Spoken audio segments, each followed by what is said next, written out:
Good morning, friends. It's another day, another recipe, lazy lasagna. I'll be doing this in our quick cooker because it's me. I'm going to tweak the recipe. I'm going to use the minced garlic we already have. I'm going to use dehydrated onion, lasagna noodles, the midi ones. Other than that, that should be good. So I will link this recipe in the description box. First off, I'm going to brown my hamburger. All right, so I have a set on Sear. I already threw it in because with browning hamburger, it's not really rocket science. I already have my garlic in there. It's clove diced garlic, as well as some minced dehydrated onions. I like to do that stuff with the meat as I'm browning it. I just think it gives it better flavor. It's all mixed in. Got my mix and chop here. Not gonna make you guys watch this, plus it's gonna be loud once it starts a sizzling. But according to the directions and recipe, that was one word.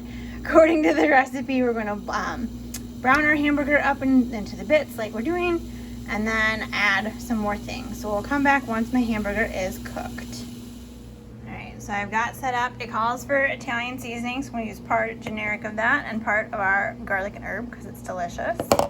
I have just one jar of marinara. I'm going with the tomato, basil, garlic.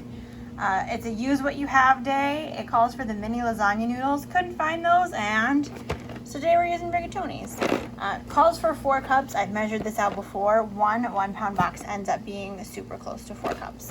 Then I have my 3 cups of water here. Now, if you look in the recipe, I'm just leaving it on this picture because I've already read this one and it looks delicious. We're not going to add in the dairy items until after the pasta has cooked. Some people have commented to me, and then a couple others I've read, that you don't want to add dairy during the pressure cooking process. I'm not sure exactly what it does specifically, but you're just not supposed to do that. I know the recipe with the chicken, the garlic rice one I made the other day had it in there, but that's how the recipe called for it. So this one calls for the cottage cheese, which we're going to do half cottage cheese and half ricotta. And the other Italian blend is going to come in after everything has done pressure cooked, just to make it all melty and delicious like. I will show you that here in a little bit. So here's the recipe once I've linked it in there. Brown your meat, add your seasoning garlic. We don't need to drain because this is like super, super lean. Tomato sauce. Do not stir once the water has been added. That was the same thing for the rice, and I learned that from the very first time we made the chicken parm pasta.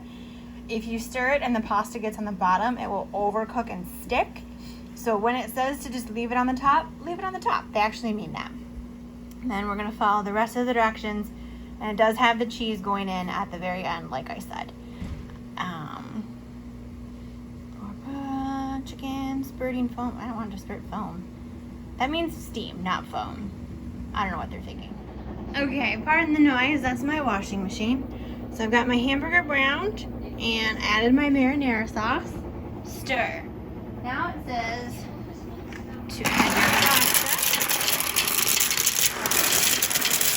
pasta. A terrible video, I am so sorry. Add your noodles and your water, and don't stir. Keeping this on top will cook your pasta without burning the bottom. And I put my lid way over here because I'm super fun that way. Put it on, lock. This is beef and pork. Now we're going to turn the knob. Keep going. Beef and pork, we're going to change our time. Since it's already cooked, we're just doing 4 minutes.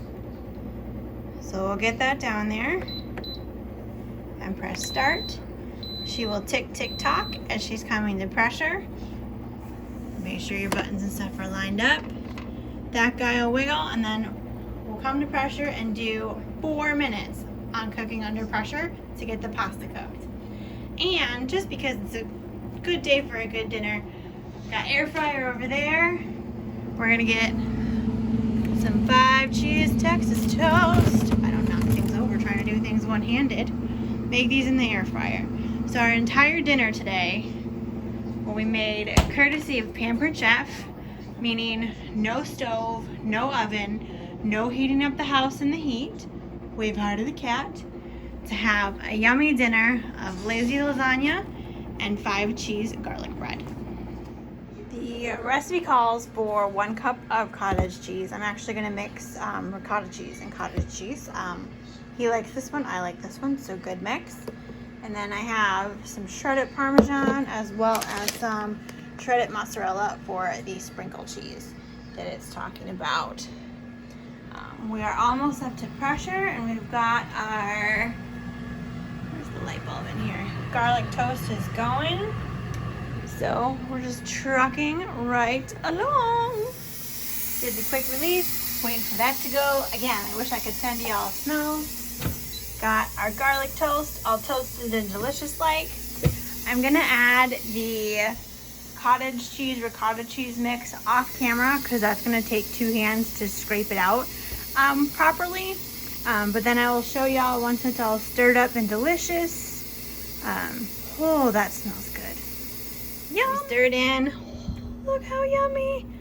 Now, even though you're eating the cheese, sprinkle in. You can put a good amount in there. It says for like a cup, so like half of that can go in.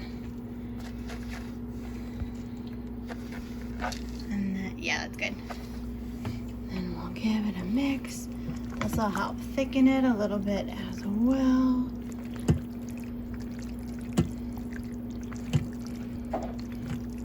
Yum. Again, I wish y'all could smell the tastiness that's happening right now. But we're all set. Time to pour some milk, get some plates, get our garlic bread out of the air fryer. Ooh, look at the cheese balls. Look at the cheese balls. Yum.